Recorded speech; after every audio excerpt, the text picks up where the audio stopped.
Opening Ishan கிஷனும் சஞ்சு சாம்சனும் ஒரு அடி அடிச்சாங்க பாருங்க.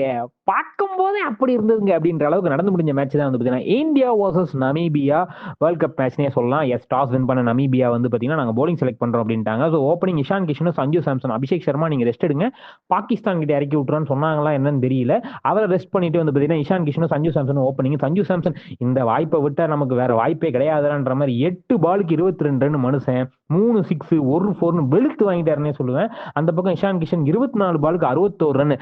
லிஸ்ட்லயே பேர்லன்னு இருந்தவர் நல்லா சையத் ட்ரோஃபிலாம் வந்து நல்லா பர்ஃபார்ம் பண்ணி வந்து பார்த்தீங்கன்னா விஜயதாரே அதெல்லாம் பர்ஃபார்ம் பண்ணி வந்து உள்ள டீமுக்குள்ள வந்து செம்ம ஃபார்ம் கொடுத்துட்டு இருக்கா அப்படி மனுஷன். ஸோ அவர் வந்து பார்த்தீங்கன்னா அவுட் ஆனால் திலக் வர்மா, சூரியகுமார் யாதவ் பெருசாக ஜொலிக்காம 12 ரன்ல கிளம்பிட்டார். சின்ன டீம் கிட்ட ஆட முடியுமா, நான் வந்து பாகிஸ்தான் கூட ஆடிக்கிறேன் அப்படின்ற மாதிரி போயிட்டாரு. ஸோ திலக் வர்மா வந்து பார்த்தீங்கன்னா அவரும் 21 பாலுக்கு 25 ரன் அப்படி போயிட்டு இருக்கும்போது என்னங்க இதைத்தான் இவ்வளவு நேரம் ஆடிக்கிட்டு இருக்கீங்களா அப்படின்ற மாதிரி வந்த ஹர்திக் பாண்டியா 28 பாலுக்கு 52 ரன் விளாசி விட்டா. அப்படி சிவம் தூபே அவர் பங்குக்கு 16 பாலுக்கு 23 ரன். ஸோ ஓவராலா வந்து பாத்தீங்கன்னா 209 ரன் 9 விக்கெட் இழப்புக்கு இந்தியா 20 ஓவர்ல அடிக்கிறாங்க.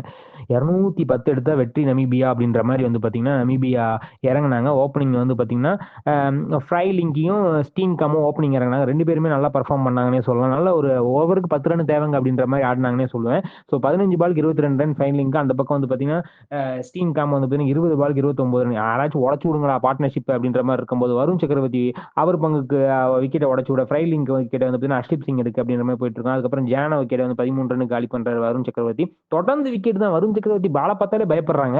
பூம்ராலாம் போட்டாரு, பூம்ரா கூட பெருசா பயப்படல, வருண் சக்கரவர்த்திக்கு பயப்படுறாங்கன்னு இருக்கும்போது அதுக்கப்புறம் வந்து யாருமே ஒற்றை டிஜிட் தாண்டவே முக்குறாங்கன்னே சொல்லலாம். அந்த பக்கம் வந்து ஜான் கிரீன் 11 ரன் காலி, ஜெராட் வந்து பாத்தீங்கன்னா 18 ரன் காலி. இது போலதான். இதுக்கப்புறம் ஃபுல்லாமே சிங்கிள் டிஜிட் தான். J Smit duck out. அதுக்கப்புறம் வந்து பாத்தீங்கன்னா மலான் 5 ரன் காலி, ரூபன் வந்து பாத்தீங்கன்னா 6 ரன் காலி, பெர்னட் 4 ரன் காலி அப்படின்ற மாதிரி வந்து பாத்தீங்கன்னா செமையா இருந்தது மேட்ச் பார்க்கறதுக்கு. Ben duck out. எங்க நமீபியா கூட ஜெயிச்சு செமையா இருந்தது சொல்றீங்கன்னு கேட்டா அவங்களும் ஒரு டீம் தானாங்க.